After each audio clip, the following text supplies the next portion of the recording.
가장 좋은 길로, 완전한 길로 이끌어 가시는 주님의 은혜가 여러분 가운데 함께하기를 축복합니다. 우리 서로 인사 나누시겠습니다.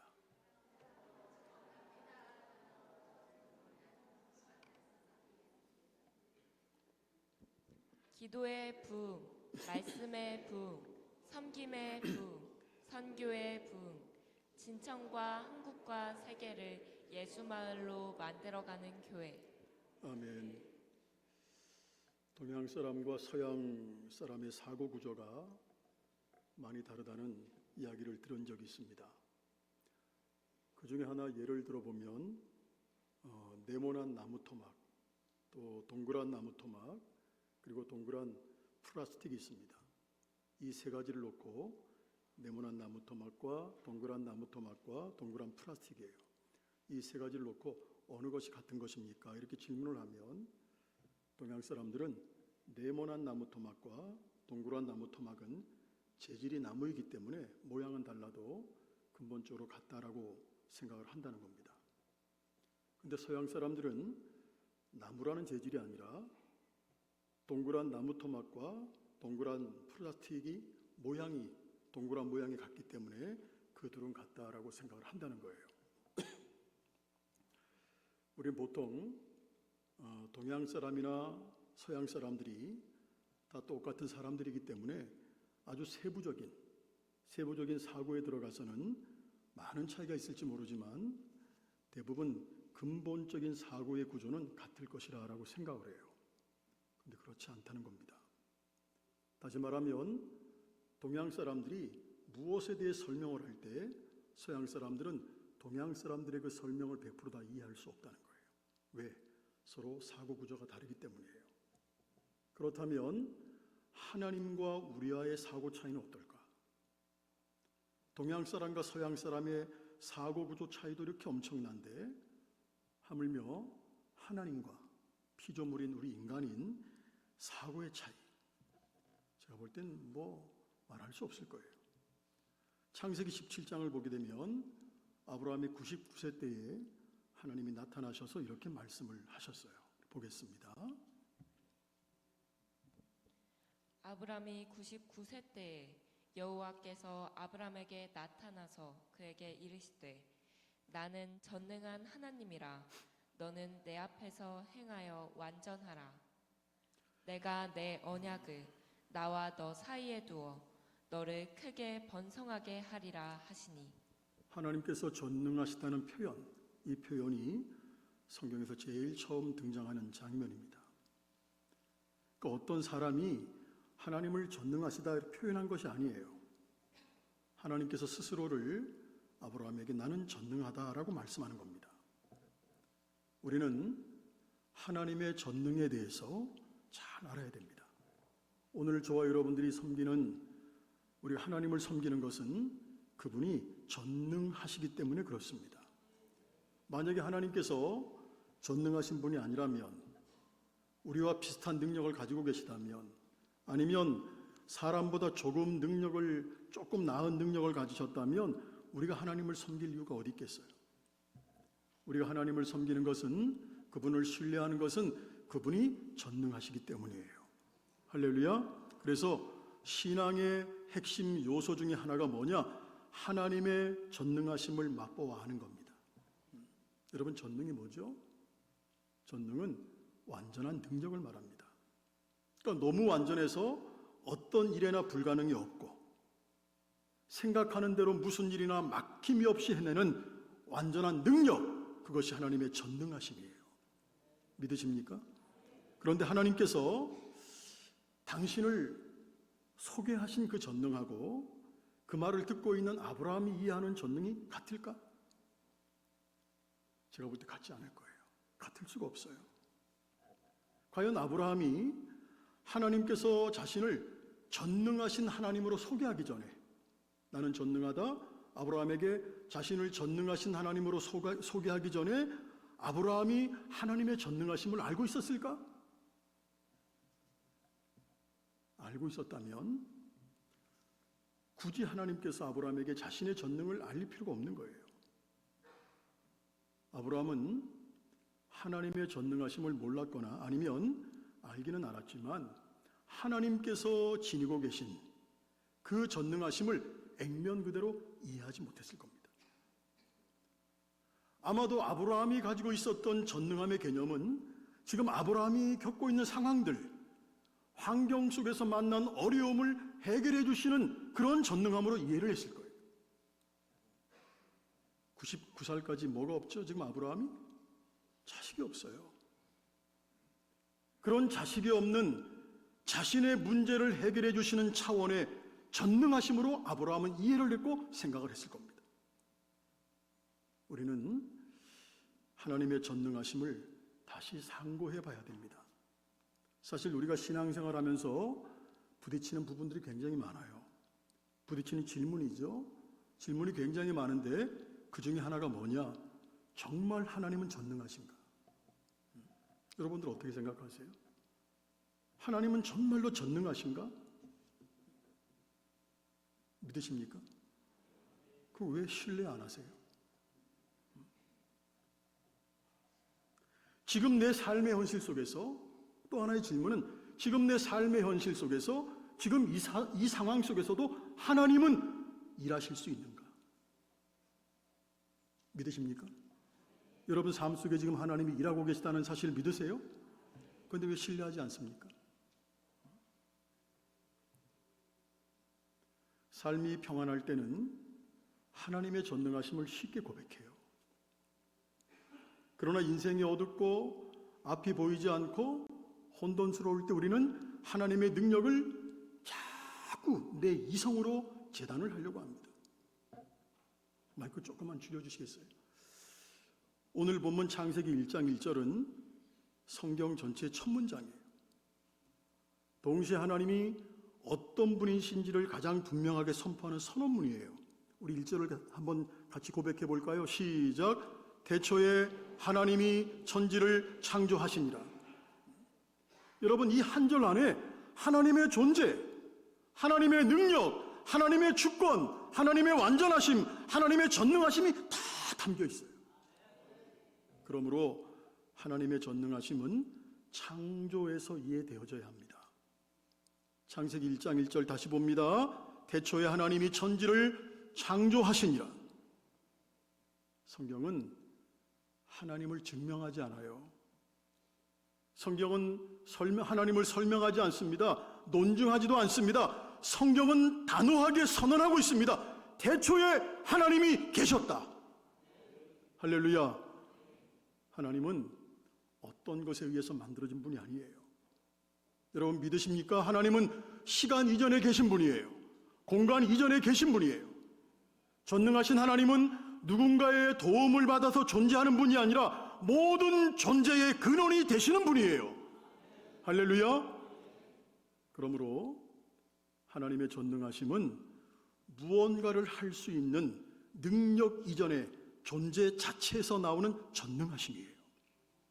우리가 하나님의 전능하심을 다 이해할 수 없어요.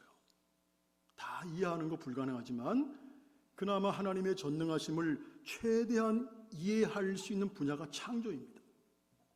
하나님이 온 천지 만물을 다 지으셨다. 천지를 창조하시니라. 여기서 창조는 히브리어로 따라합니다. 바라. 나를 보라는 바라. 바라라는 단어를 쓰고 있습니다.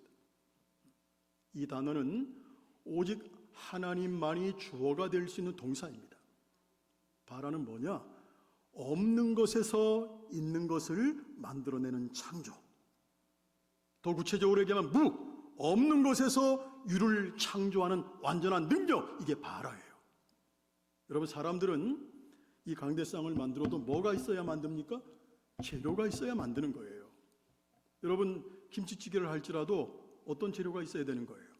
김치라고 하는 재료가 있어야 사람들은 뭘 만들 수가 있어요. 재료가 있어요. 그러나 하나님은 재료 없이 말씀으로 창조하십니다. 이게 하나님의 전능하심이에요.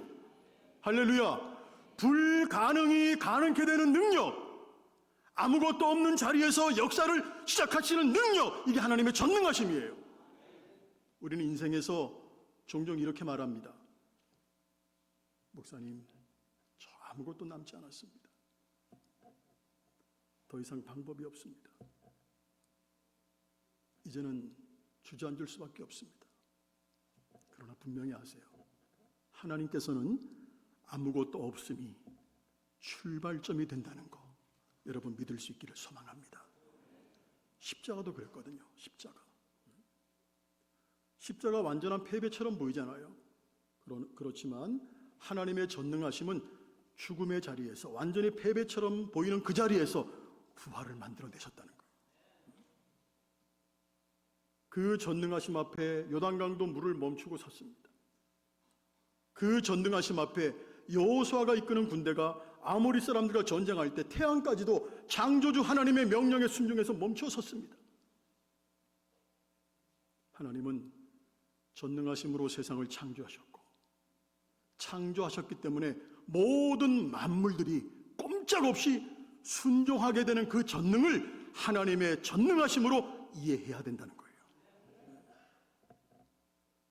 창조하셨기에 창조하신 만물에 대해서 전능하실 수밖에 없는 것이고 근본적으로 만물이 그분께 전적으로 순종하게 되는 것입니다. 이것이 하나님의 전능하심의 본 모습이라는 것을 믿을 수 있기를 소망합니다. 그리고 하나님의 전능하심은 그 자체로 따라합니다. 완전하고 온전한 전능이다. 하나님의 전능하심은 그 자체로 완전하고 온전한 전능이에요. 우리가 조금 더 깊이 들어가 봅니다. 전능이라는 말 자체가 완전함이에요. 그러면 그 능력에 흠이 있는 겁니까? 없는 겁니까? 흠이 없어요. 결여됨이 없어요. 어느 한 부분이라도 훼손되거나 빠진 것이 없어요. 만약에 그 전능에 약간의 능력만 결여된다 할지라도 그건 전능하심이 아니에요. 다시 말하면 하나님의 전능하심은 그 자체로 완전하고 온전한 전능이에요.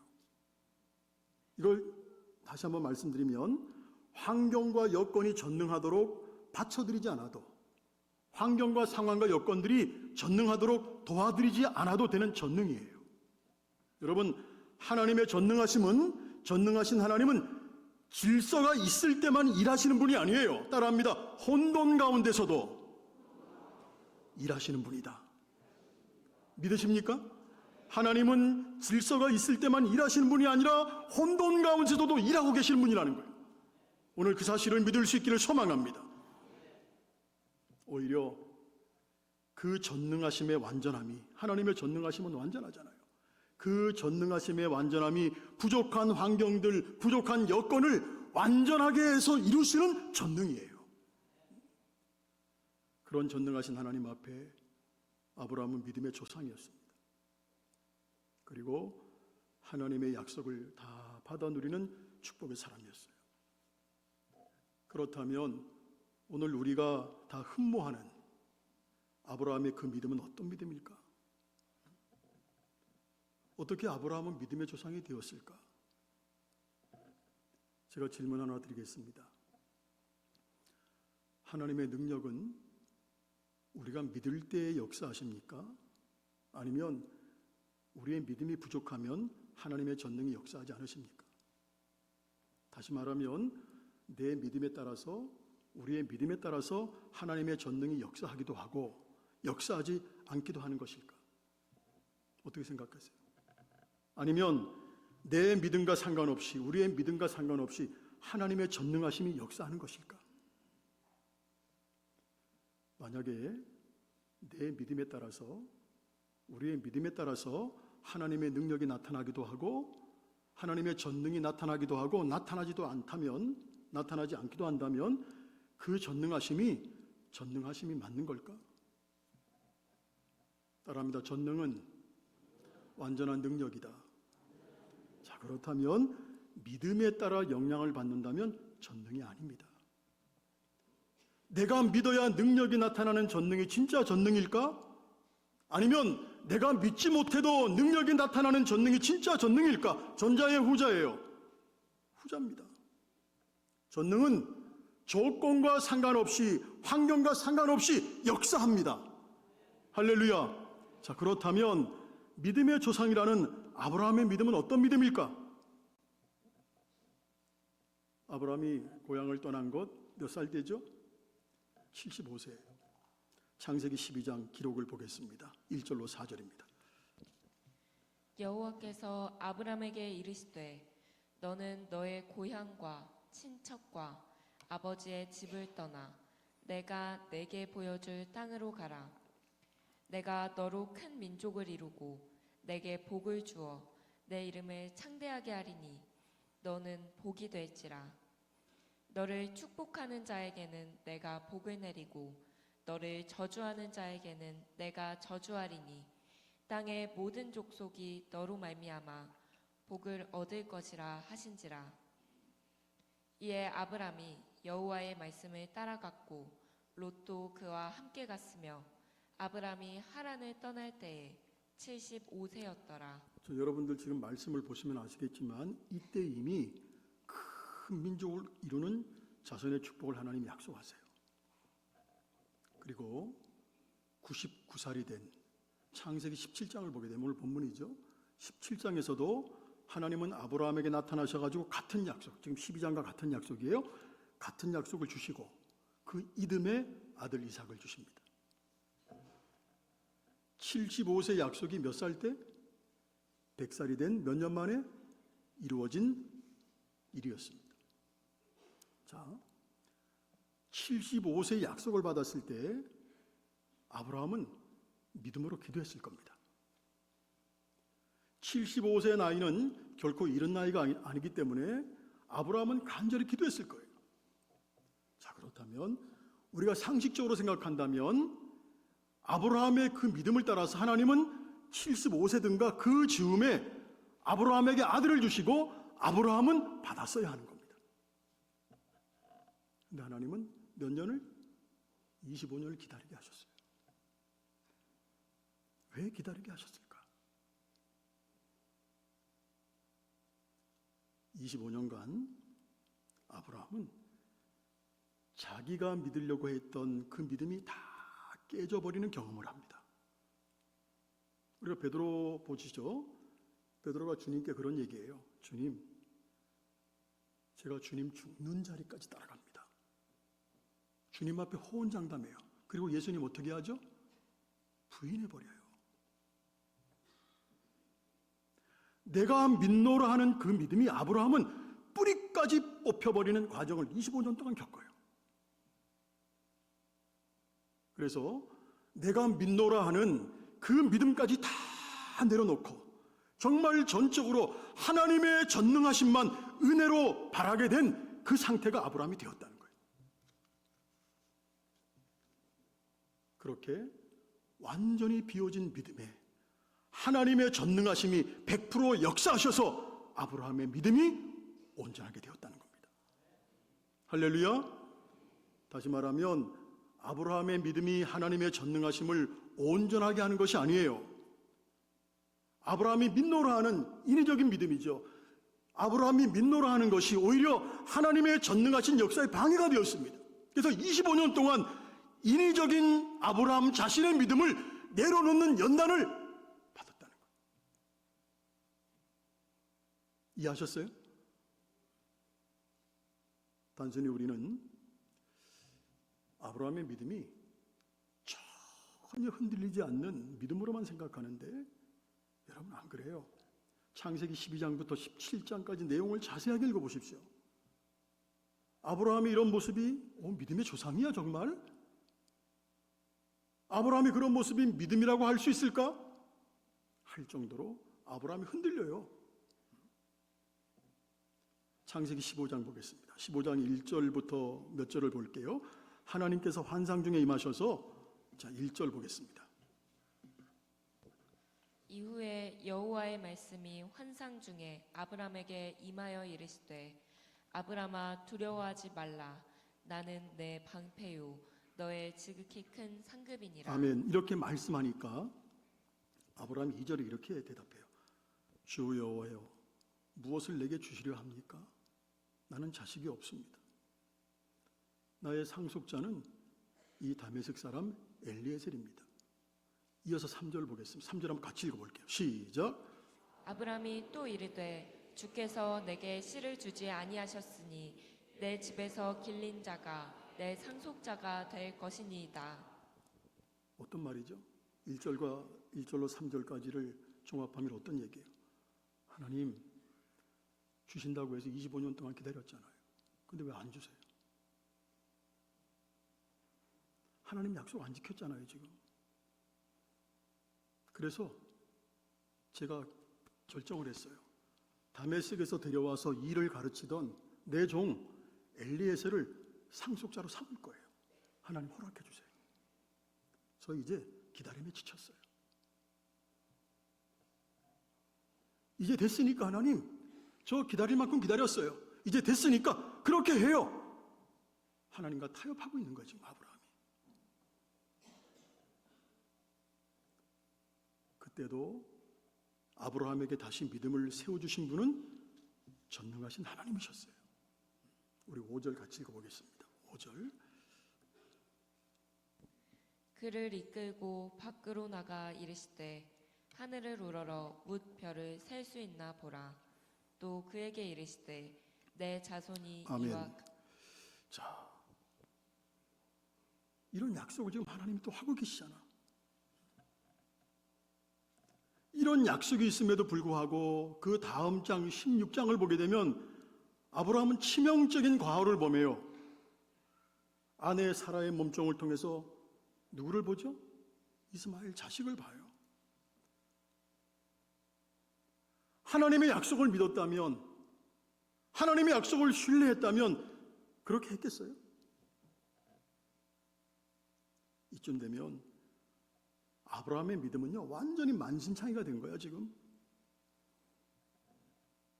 그래서 17장에 이르면 99살이 된 아브라함은요 모든 것들을 내려놔요. 자신의 인위적인 믿음을 다 내려놔요. 다 내려놓습니다. 그럴 만도 한 것이 지금 아브라함이 몇 살이에요? 99세예요. 아내 사라는 경수가 끊어졌어요.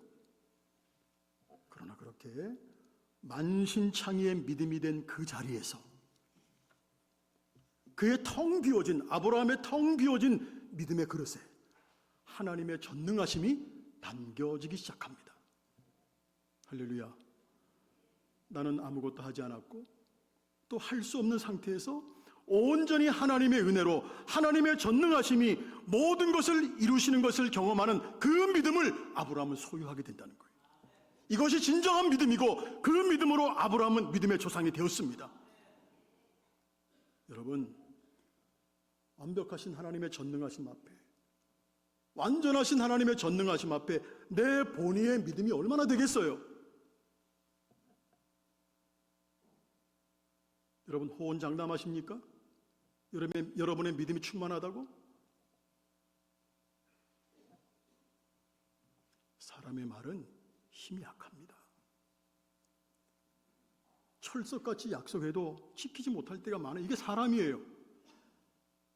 그러나 하나님은 한 번도 실수한 적이 없으세요. 하나님은 한 번도 실패한 적이 없으세요.